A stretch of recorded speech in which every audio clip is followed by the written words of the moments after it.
Medina പള്ളിയുടെ അകത്തളങ്ങളിൽ ഇങ്ങനെ ഇരിക്കുമ്പോൾ ഒരു ഉമ്മ വളരെ വേദനയോടുകൂടി നിലവിളിച്ചുകൊണ്ട് കടന്നു വരികയാ.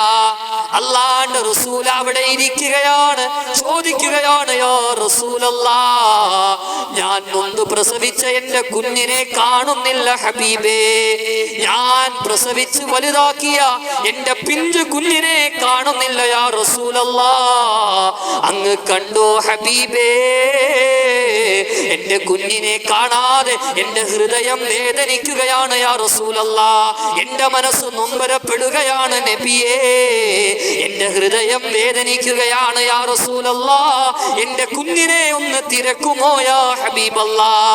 അല്ലാഹുവിന്റെ റസൂൽ സഹാബാക്കളോട് പറയാ, സഹാബ നിങ്ങൾ പോകുക സഹാബ, മദീനയുടെ നാനാ ഭാഗത്തിലേക്ക് പോയി ഈ പെൺകുട്ടിയുടെ കുഞ്ഞിനെ നിങ്ങൾ അന്വേഷിക്കുക സഹാബ. ഈ സമയത്താണ് ഒരു സഹാബി ഒരു പിഞ്ചു കുഞ്ഞുമായി റസൂലുള്ളാഹിന്റെ ഹളറത്തിലേക്ക് കടന്നു വരികയാണ്.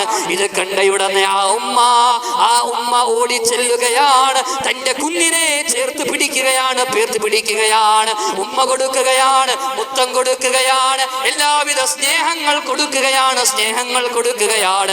നഷ്ടപ്പെട്ട തന്റെ കുഞ്ഞിനെ തിരിച്ചു കിട്ടിയ സന്തോഷത്തിൽ മതിമറന്നു പോകുകയാ.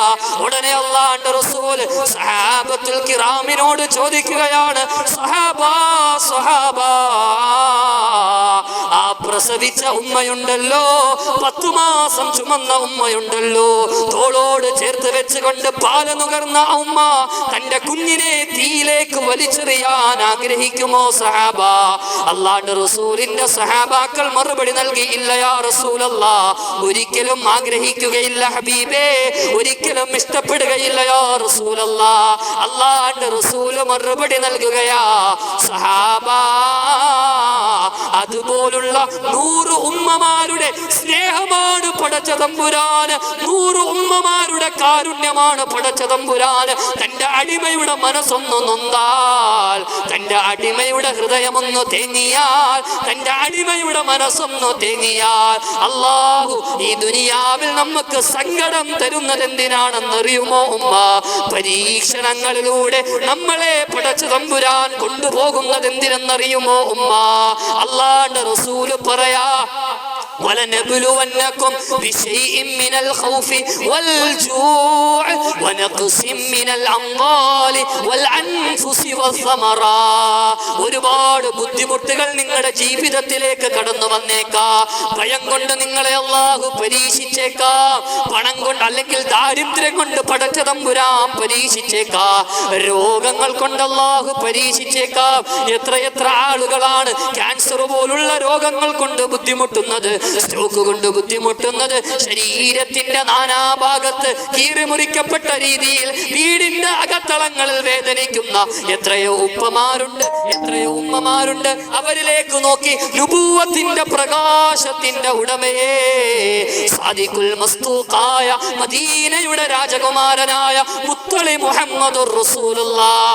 അല്ലാഹുവിന്റെ റസൂൽ പറയാ, നാളെ പടച്ച തമ്പുരാന്റെ ദർബാറിലെത്തുമ്പം പരീക്ഷണങ്ങൾ കൊണ്ട് ബുദ്ധിമുട്ടിയ ഉമ്മ, പരീക്ഷണങ്ങൾ കൊണ്ട് ബുദ്ധിമുട്ടിയ ഉപ്പ, രോഗങ്ങൾ കൊണ്ട് ബുദ്ധിമുട്ടിയ ഉപ്പ, നാളെ നിനക്ക് ഹിസാബില്ല. അർശിന്റെ തണൽ പടച്ച തമ്പുരാൻ നിനക്ക് കാത്തുവെച്ചിരിക്കുകയാ.